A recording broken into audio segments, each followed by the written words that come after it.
স্বপ্নে যাকে ইচ্ছে মতন দেখে আমি সেই মেয়ে। বিহারের প্রত্যন্ত গ্রামে দিনের আলোয় যার ছায়া মারানো আপনার ধর্মে নিষিদ্ধ, আর রাতের গভীরে বস্তি থেকে তুলে আনতে পাইপ কলকাতাজ পাঠান আপনি, আমি সেই মেয়ে।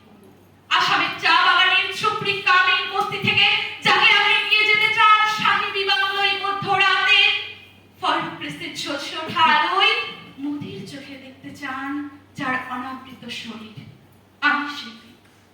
আমি সেই মেয়ে যাকে নিয়ে আপনি বসিয়ে দিতে চান চুলার আগুনের সামনে আপনার রুটি বানাতে, যাকে নিয়ে আপনি মগ্ন হতে চান গঙ্গার ধারে ভিক্টোরিয়া সবুজে কিংবা সিনেমা হলের নীল অন্ধকারে, তার চোখে আপনি এঁকে দিতে চান ছোট স্বপ্নের কাজল, আর ফুরিয়ে যাওয়া সিগারেটের প্যাকেটের মতো রাস্তার ধারে ছুঁড়ে ফেলে দিয়ে আপনার ফুল সাজানো গাড়ি শুভ বিবাহ সুসম্পন্ন করতে ছুটে যায় শহরের পথে। কোণে দেখা আলোর গধূলিতে একা দাঁড়িয়ে থাকা আমি সেই মেয়ে।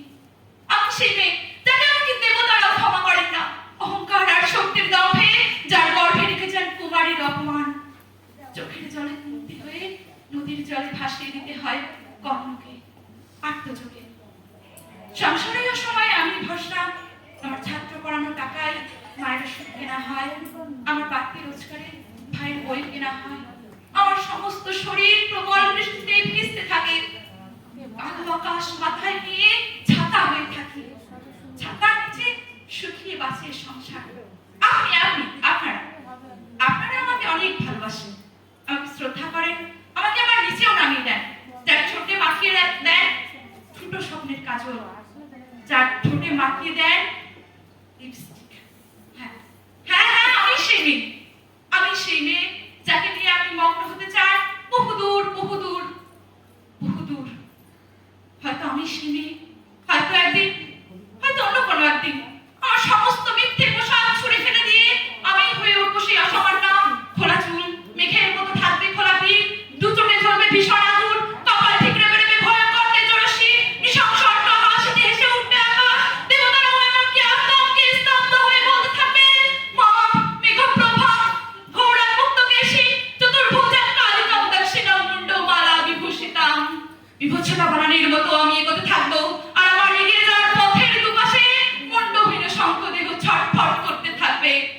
সভ্যতার দেহ, উন্নতির দেহ, প্রগতির দেহ, সমাজের দেহ।